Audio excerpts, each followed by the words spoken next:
Support for this episode comes from AudienceView, the all-in-one ticketing, marketing, and fundraising platform solution. Whether your organization's events are theater, dance, opera, symphony, or any other artistic discipline, AudienceView helps you elevate the experience for your customers while giving you the tools you need on the back end. Having a CRM that connects seamlessly with your ticket sales and fundraising data is critical. And with AudienceView's detailed ticket buyer and donor profiles, you can segment and run campaigns easily, ensuring you're targeting the right people at the right time with the right offer and information. AudienceView's platform was originally built for the arts, and that's why thousands of performing arts organizations trust it, in addition to all their clients across visual arts, festivals, sports, and higher education. Go to audienceview.com to learn more or request a demo. Reach more people and grow lasting relationships with AudienceView. Hello, everyone.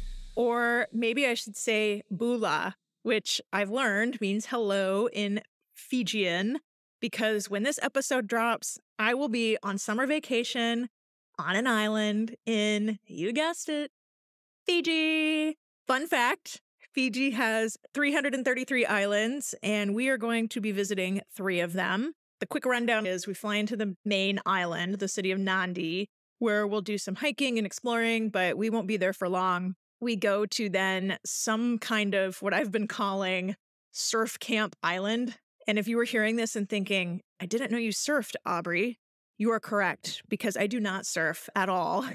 My partner does, though. He totally loves it. And months ago, when we were planning a vacation and trying to decide where to go, I had said, while we live on the West Coast, let's go west, somewhere in the Pacific or even farther west, Australia, New Zealand, Asia, somewhere that's a little easier to get to from California than from other places in the US. And he said he wanted to surf, and Fiji is supposedly one of the best places for surfing. It's supposed to be really great. And I said, well, you know what else Fiji has? Beautiful beaches. And I will be happy as a clam, not surfing, but on the beach, reading, getting some sun. So that is exactly what we're doing. And then the last several days after Surf Camp Island, we go to another island that's more of a typical resort, scuba diving and more beaching and all that kind of stuff. So that's the plan. I'll be somewhere in the middle of all of that when this episode drops. So no, my Kindle is loaded up with books. I'm ready to go. And if you are a bookworm like me, and if you like or know of my year-end book review posts, I'll definitely be reading some titles that will be on this year's review. If you haven't seen those posts, I've done these end of calendar year book review roundups for the last 6 years. I went back and looked. I couldn't even believe it had been 6 years of that now. And the point is, I read a lot of business books, and in these posts, do a quick summary or review of each title through the lens of an arts administrator. How does this book apply to our work? So I'll link to those posts in the show notes in case you're looking for any ideas for your own summer reading list. And for the record, I will be bringing with me some non-business reads for sure, because it's vacation. So has anybody read Prince Harry's book Spare yet? Okay, nobody at me if you're not a Harry and Meghan fan. That definitely will not be on the end of year review post, but I am a super team Harry and Meghan person, so, that's loaded up on the Kindle too. Anyways, if you are listening the day this episode comes out, it's July 4th back home in the United States, so happy Independence Day, everybody. On to today's agenda.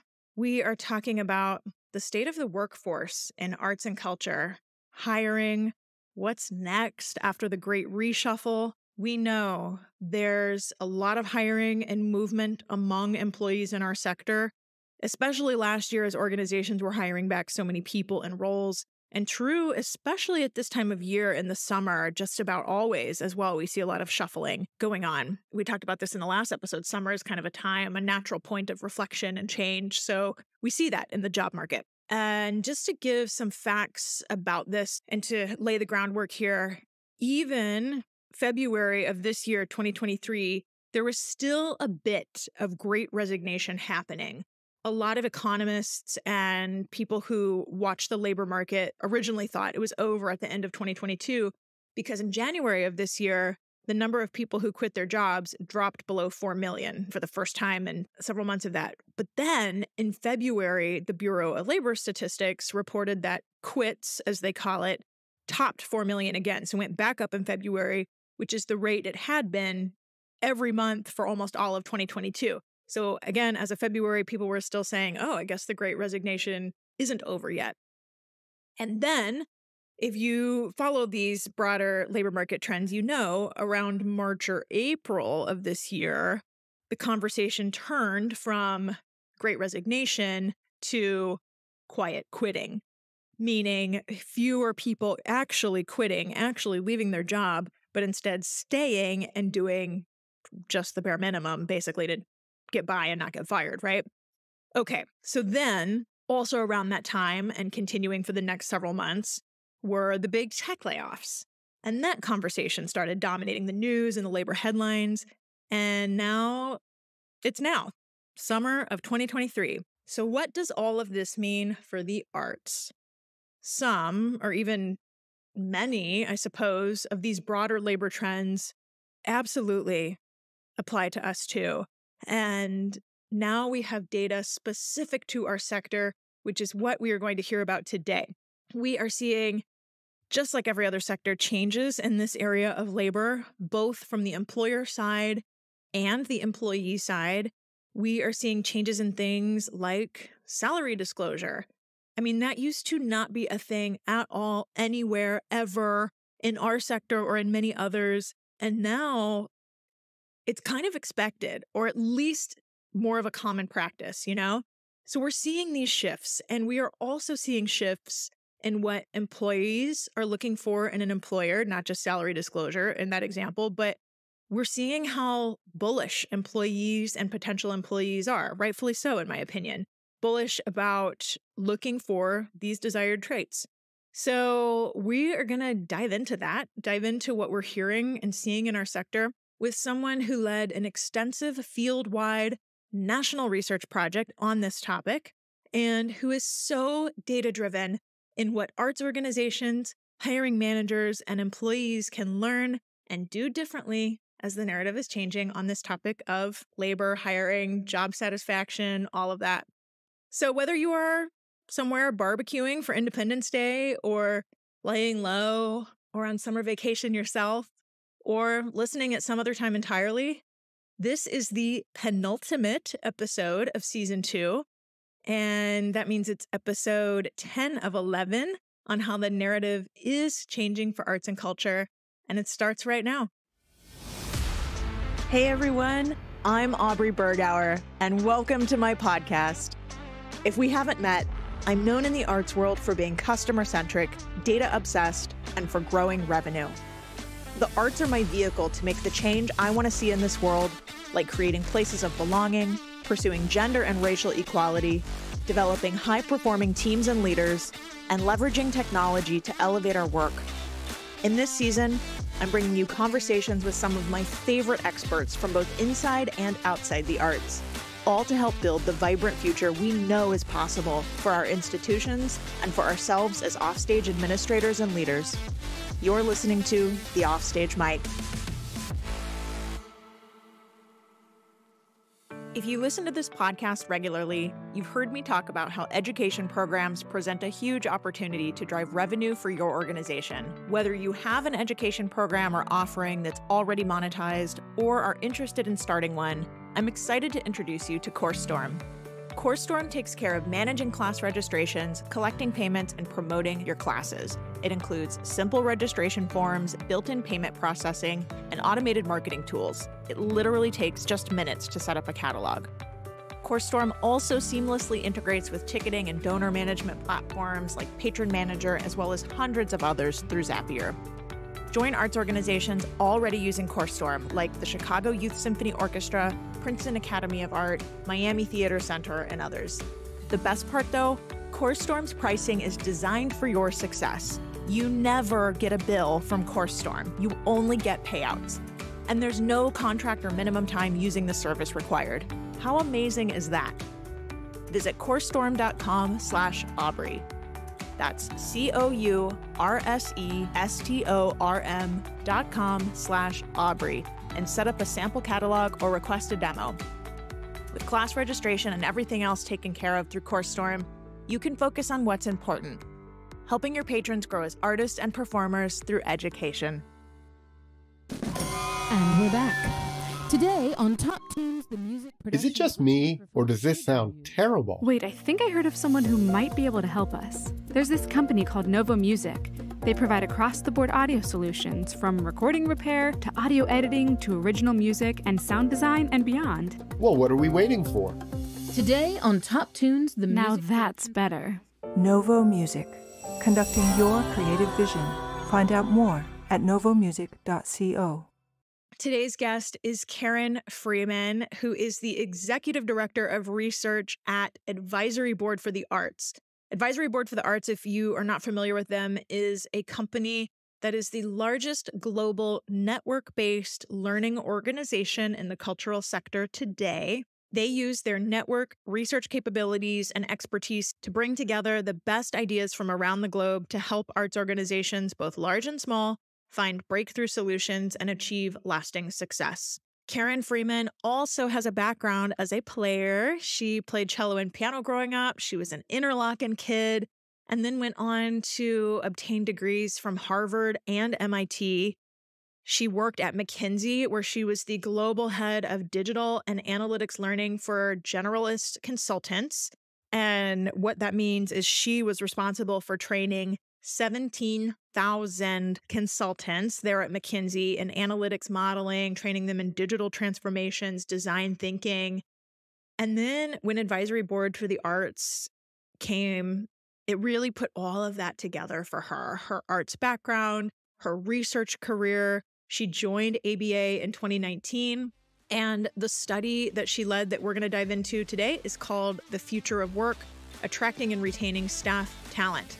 With all of that, Karen, I'm so glad you're here. It's so great to be doing this with you. It's good. So I want to dive right in. So my understanding is that ABA does one major broad survey, sort of field-wide data deep dive a year. And this past year, that topic was on the future of work and specifically attracting and retaining talent. So can you explain the methodology, your approach, and did you have specific questions in mind that you sought out to answer?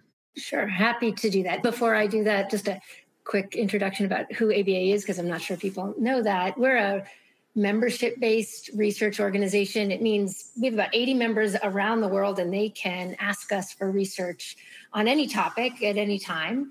And the membership is that when we do a piece of research, when we finish it, we share it with all the rest of our membership. So they all get access to great research on what's happening in the industry across the arts and culture. But we do one big research study a year, and we try to gather as much big data as we can. Like you said, this year, what we were hearing about when we started asking what we should do for our next topic in November, December of last year was the Great Resignation. Sort of funny / sad how we're still talking about it now, right? Here it's been almost a year later. So when we first were asking people about the Great Resignation, how it's affecting them, what are the questions that they had, it became clear pretty quickly that we didn't want to run a standard engagement survey. How do you feel about your job? What do you like? There's so many of those out there already, and we wanted to add to the conversation something a little bit different. So we decided to use methodology that we could borrow from the marketing world called conjoint analysis. Sure how familiar people are with this idea of conjoint analysis. I'm going to happy to answer any specific questions about it, but let me give you a high-level overview of what it is. Conjoint analysis forces you to choose between things. It's often used in marketing for choosing between products. Would you rather have this product or that product? We're using it in jobs to have people choose between a few potential job offers. So would you take a job with more pay but fewer health benefits, or a better manager but less flexible work? And if you ask people in general, what do you want out of your job? They'll say, sure, I want all of those things. So that's the reason why conjoint is so helpful, is it forces people to make those trade-offs. You can have this or that, but not all.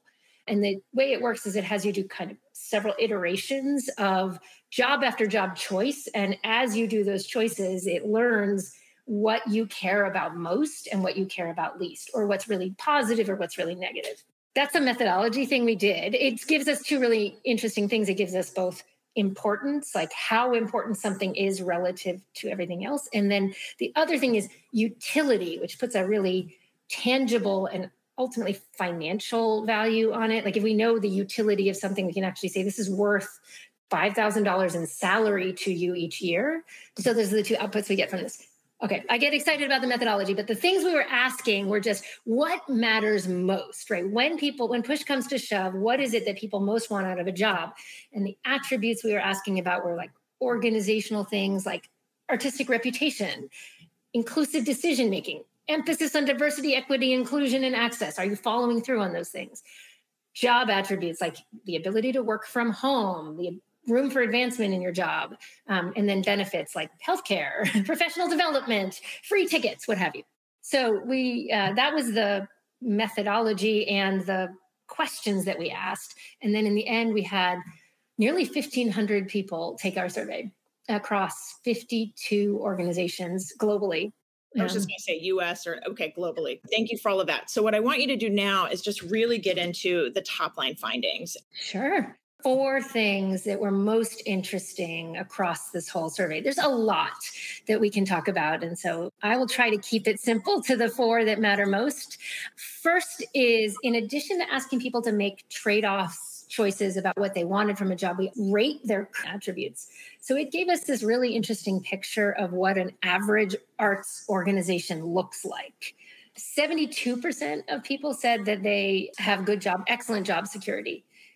So it's a testament to the kind of benefit that a job in nonprofit can really help you with. And then third is that 50% of our respondents said that they have an organization with the highest artistic reputation for the highest quality, which is interesting, right? I think there's a bit of a Lake Wobegon effect going on, perhaps. At any rate, I won't go through them all, but aside from those 3 categories, and pretty much everywhere else, there is room for improvement. Like the average organization is somewhere in the middle on all of these attributes. So that was thing 1 that I thought was interesting, is just what does the average organization look like? And the fact that the average organization, at least as perceived by staff, has the highest level of artistic reputation. The second thing is we looked at what matters most, right? So the key question of this whole survey. Just a moment of methodology maybe will help make this clear. As I mentioned earlier, one of the things we get out of a conjoint survey is this thing called a utility score. It just tells us apples to apples how important something is compared to something else. And we also asked people a little bit about salary, right? So one of the things they were trading off in that list of trade-offs was a 10% salary increase or a 10% salary decrease here or there. And so we could actually calculate how much money things were worth to different people. So when we did that, we compared it to average. We said, what are the things that an arts organization can do to differentiate themselves and make staff happier? What has the greatest opportunity to improve staff likelihood to stay and happiness? We grouped things together. So these are all those attributes. We grouped them together into the different ways that probably would think about it, right? You can work on having a more inclusive culture. You can work on having more flexibility. You can have better advancement opportunities. You can have better managers and so on. People don't care that much about their workplace investment in technology or office space. So those are some things that's easy for us to not worry about too much. Way at the top, though, is an inclusive culture, an inclusive and participatory culture. So we're seeing a huge opportunity in arts organizations improving organizational transparency, in following through on their commitment to diversity, equity, and inclusion and access, in having an inclusive decision-making culture, and improving job accountability. Those 4 things together are worth almost $6,000 per person per year in salary. Huge opportunity there. Flexibility, I think, is the second, most important here. And interesting to see. I think a lot of organizations have already taken some steps here, but there's still even more room to improve there as well. Okay, I do want you to go on, but I just want to underscore. I always thought, I guess wrongly, clearly, that like wanting an inclusive culture was some subset of people. I don't know, like myself being part of that, but now I'm seeing this in the data. No, I can't say we all, but it's the number 1 finding that means Huge opportunity area. Yeah. Yeah. And perhaps it is reflective of this moment in particular. I'm sure we'll end up talking about this some more, but this time, people have been through a lot, right? And so the opportunity to participate in their organization and have an influence and help their organization do good in the world, even more so than they might in their individual role in a bigger sense, is really important to people, I think, especially right now. I love that. Oh my gosh. And you're attaching a dollar figure to it, which is fascinating. So, okay, I'm going to stop. I want you to keep going, please. So this is just looking at the overall averages of the value, the potential of going from average to great for arts organizations grouped together. We also looked at differences. We collected all sorts of demographic information, age, department. Of course, we had all different regions. And we didn't see a lot of big differences most places. I will say, in case we had folks outside of the US, healthcare is a US specific thing, right? You see healthcare is pretty large in here. It's pretty important to people. That's not true in the UK and US. I mean, outside of the US. And artistic operational staff cared less about working from home. Makes sense, right? It's not something that you usually can do. But we didn't see many other differences. Where we saw a huge difference, though, was in generation. Different age groups have just really different preferences. So this is just ranking the preferences. So healthcare benefits by age group. So I think it's really interesting when you look at how important the arts organization's artistic reputation is. Baby boomers, it's one of the top, maybe second most important thing on this list. For Gen Z, it's not even in the top 10, right? And you would think that the youngest people would be the most interested in having a place they can go establish themselves with a great artistic reputation. Like the higher the artistic reputation, the more their career will take off, right? But no, it's the lowest. I'm just assessing this on this fly, but it's inversely proportionate, basically. I mean, that's incredible. Yeah, I mean, who knows it, right? It's not like they're necessarily thinking about these two things together, but right, in contrast, there's the exact opposite trend happening for diversity, equity, inclusion, and access, where it's like number 3 on the list for the youngest staff, no matter who they are, right? They're interested in seeing the organization take a stand and make real progress in diversity, equity, inclusion, there's that word again, and access. And then baby boomers, it's just much less important. Not unimportant, but much less important. So this like contrast between what young people and older people are looking for out of their arts career is fascinating. And the fact that millennials and Gen Z care much less about artistic reputation and care much more about diversity, equity, inclusion tells you this is likely to stick around in the future, right? It's not just a moment in time thing. That's right. Yeah, I appreciate you underscoring that. There was another small group that had different opinion than everybody else. And it's a good reminder to us that we sometimes let our own biases get in the way. And that was the C-suite. They cared a whole lot more about artistic reputation and a whole lot less about job schedule flexibility and hours. This just shows it on a different scale, like percentage more they cared about it, right? So almost twice as much care. C-suite cared more about artistic reputation than people in the artistic department did, right? I think that's really interesting. These are people who are making policy, right? And the message we always say is, right, you're not the consumer. Don't use your own preferences to determine policy. This is why a survey like this can be really important, because if they just went off what they wanted, it's going to be different. Now, this is their personal preferences, right? I'm not saying people in the C-suite can get out of their own heads. It's just a reminder to get out of their own heads. All right, I got one more. The last thing we did with the cool thing you can do with conjoint analysis is you can run simulations. You can say, okay, different jobs in the world, how many people would take one versus another? And the reason that that's important is sometimes the averages can hide strong preferences, right? I have a little example. People either love Coke and hate Pepsi, or love Pepsi and hate Coke, right? Oh yeah, totally polarizing. Yeah. Yeah, I'm a Coke person. You're probably, I don't know, which one are you? But nobody really has strong feelings about Sprite, right?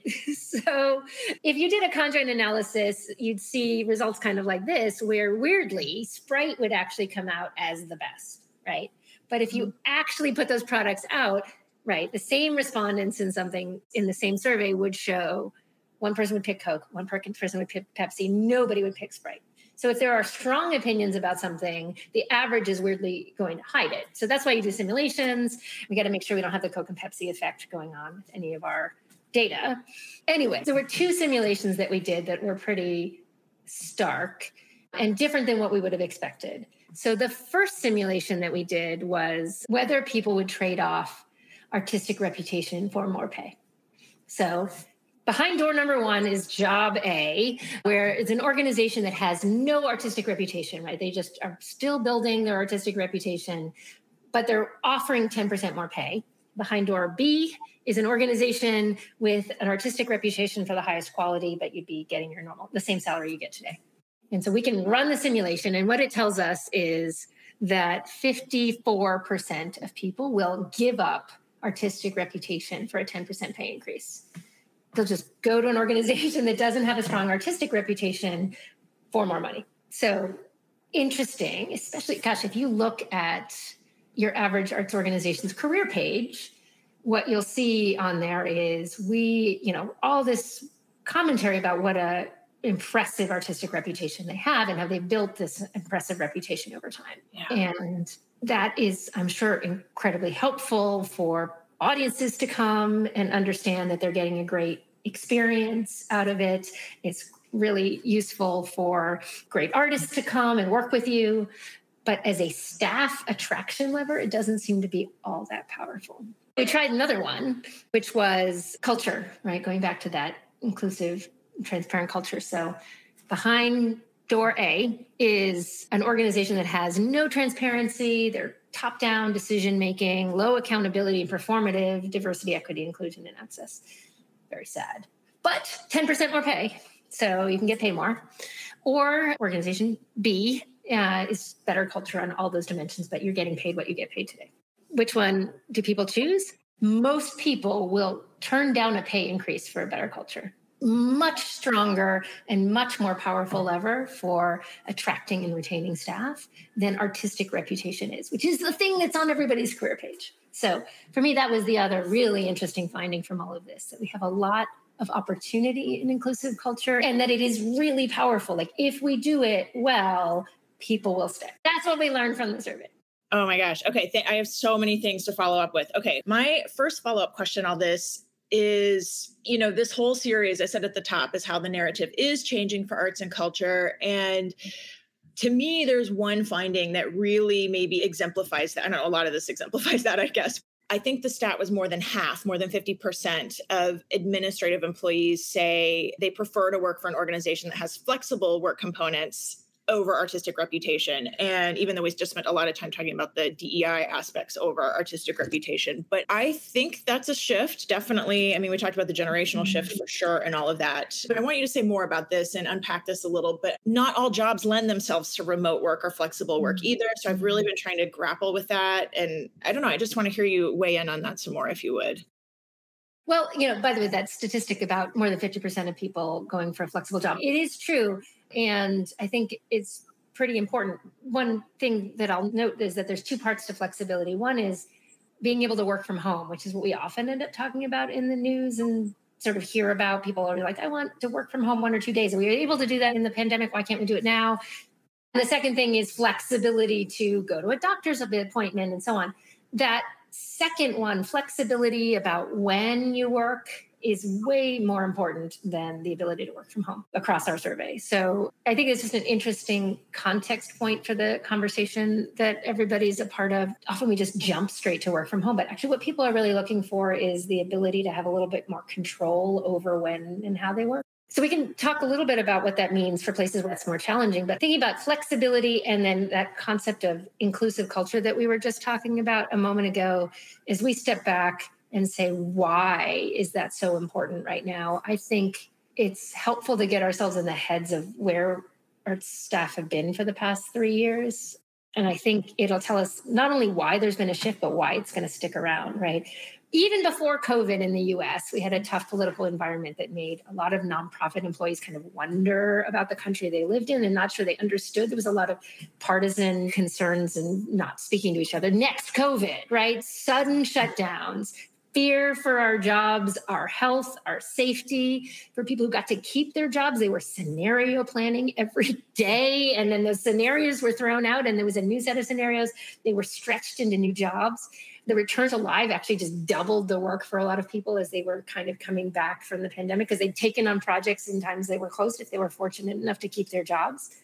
All of that to say, not only are people feeling burnt out right now, but I think there's this feeling of disconnect or lack of control, right? Which is not arts organizations' fault. It's the world around us that has caused this. So much swirling around. It makes us want to exert some control where we can. And I think we're seeing that throughout this data, right? Staff, especially younger staff, but everyone wants more of a voice in the inner workings of the organization. They want to believe they're having impact, and they want to have some control over how things operate. They want the organization that they work for to be a model for how they want the world to work, right? So that's why staff want more flexibility, but that's even more importantly why staff want like an inclusive or participatory culture, I think.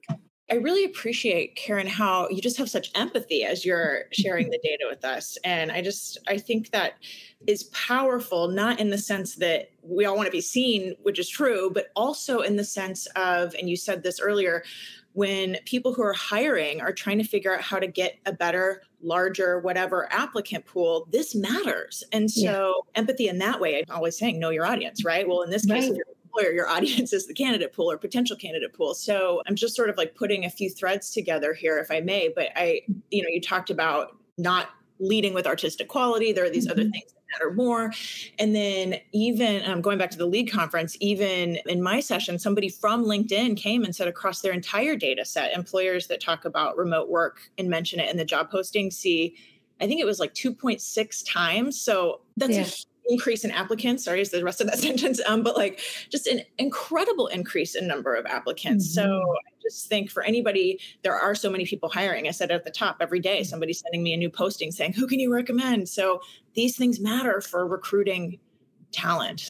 Emphasizing your flexibility, your options to work from home. Those are some easy, if you've already made that policy, emphasize it. And then emphasizing things about your culture, right? What makes you a unique place to work? So often we fall back on the artistry and community engagement work, which is important. It's important work, but it's not actually what's attracting staff these days. Are there, on this topic of things evolving, changing, shifting for our eyes, are there any other findings like this where it just sort of emerged and you were like, that's a shift? On the talent front, I think I kind of went through the big changes that we've seen, but even across our membership on a broader level, there's two big trends that we've seen across the industry. And it's probably not news for those of you who work in the industry, but I think it's amazing how consistently we see it across our membership. So we're talking to different arts organizations each day, and they tend to have a lot of the same conversations, which tells you this is a trend. So first one, audience development at a deeper level, right? We've been talking about the concerns around audience shrinking for a long time. And certainly at this moment, there's this concern that they're not coming back fast enough, right? People lost habits. Fear of COVID is now replaced with just happiness on the couch. But there's this opportunity. I think people are seeing it as an opportunity to bring people in who haven't come before.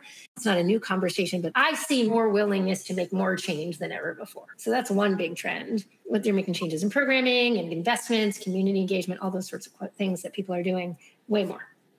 I see that too in my own work. Narrative is changing. Yes, there is more. Sometimes not fast enough for some of us. For others, maybe too fast. There's a spectrum for sure. But sure. The goalposts change as soon as you move them, because as they should, right? We always want to be making progress.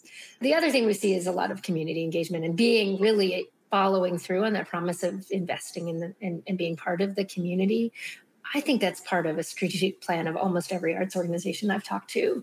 And we've helped our members make job descriptions for new roles in community engagement and education, and think about the scope of those roles and also how they measure impact. So those are some conversations we're also having in a different kind way, I think, than we would have had 4 or 5 years ago. Circling back, can you speak about general accountability and psychological safety, best practices, guidances? I don't know if that's meaning it's part of the methodology or anything else that bubbled up in terms of the culture people care about.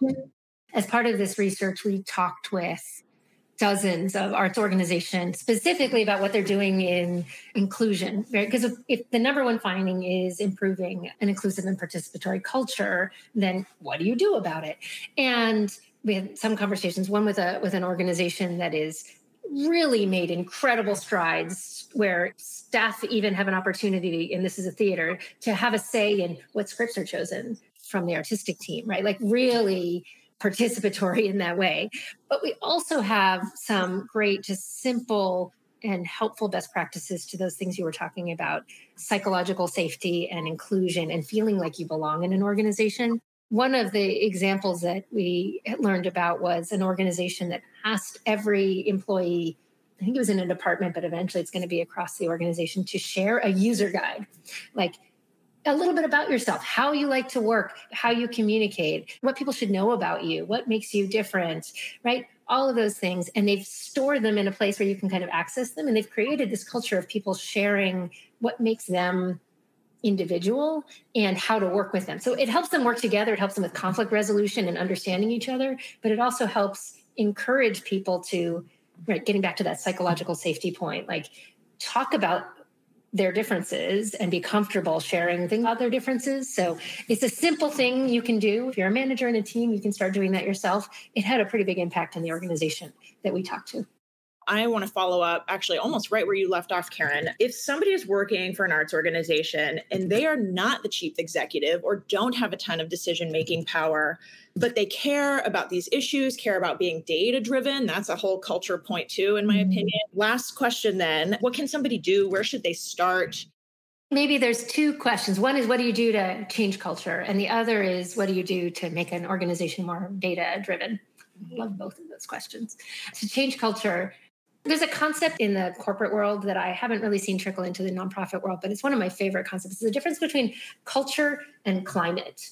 So culture is what the organization has. Talk about your organizational culture. There's some hallmarks about working there. Anyone, anywhere in the organization will feel like this is what makes us this kind of organization. Climate is what your team creates. And right, if you've been in part of an organization, there's always like, this group's a little different than that group. I mean, certainly in departments of creative artistic departments versus, places where they got to get a lot done and they're much more process oriented, you're going to see some personality differences, and that's going to show up. And that should show up because you want to see different things. When you're working with like-minded people, you're going to influence the culture. The way you influence culture is by influencing climate. No matter who you are, you can create an environment where people feel excited to work around you by influencing the climate. And then those little climates all add up to a big culture. So that's my sort of mental model for how you can influence culture, and why, wherever you are, what you do makes a difference. Well, with that, I wish we could spend so much more time on this, but I am so grateful, Karen, for just sharing this with us, putting data behind so much of these claims, opinions, thoughts. It's just so helpful to us as employers, to us as employees, as anybody working in this industry. So really thank you. I can't thank you enough for doing this work. Hey, Offstagers. One of the things I hear from people the most is how frustrating this business can be. And for forward-thinking people who want to make a difference, how to navigate that frustration in a positive way. I created an opportunity to address this that I want to share with you. It's a group coaching and leadership development course called the Summer Up Level. The last 2 years have been full, and now I'm bringing it back again. You will learn things like how to get buy-in for your ideas, how to position yourself as a candidate and stand out from the pack, how to manage up to a boss or a board, what the research says about when to quit versus when it's advantageous to push through, negotiating job offers, and negotiations in general. And you'll also learn more about some of the revenue-generating strategies I'm known for. No matter where you are in your career, whether you are a student or entry-level or mid-career or holding a senior position somewhere, the field of arts and culture needs leadership at all levels. And that's what this course teaches based on proven research and how it applies to our work every day. You'll meet like-minded peers who are at a similar place in their careers as you, and you also get a one-on-one session with me so that we can really dive into your specific situation, your goals, and strategize how you can get there. If you're the kind of person who has an idea or goal in mind for yourself, even if it's vague or loosely formed, and want clarity or support in making it happen, then the Summer Up Level is for you. Please consider this a personal invitation, as I really did make this for you in response to things I hear from folks all over. And as a listener of this podcast, I would just really love to work with you. Visit my website, aubreybergauer.com/summeruplevel to get the details and register. This 4-week program begins this July, and only 20 spots are available in order to facilitate meaningful discussion among the group. I'll close with this. Any time in my life I've decided to go for it instead of waiting, it has always been the right decision.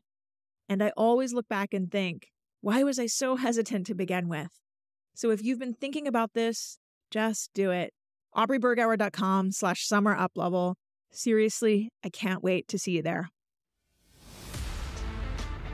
That's all for today, folks. Thanks so much for listening, and keep up with more content like this by following me on LinkedIn or Instagram @AubreyBergauer. Definitely hit that follow button to subscribe to this podcast.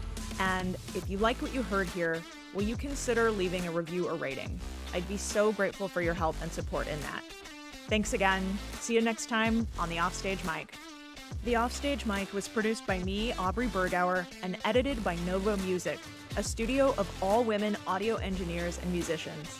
The narrative is changing for arts and culture, and I'm so glad you're here to be a part of it. This is a production of Changing the Narrative.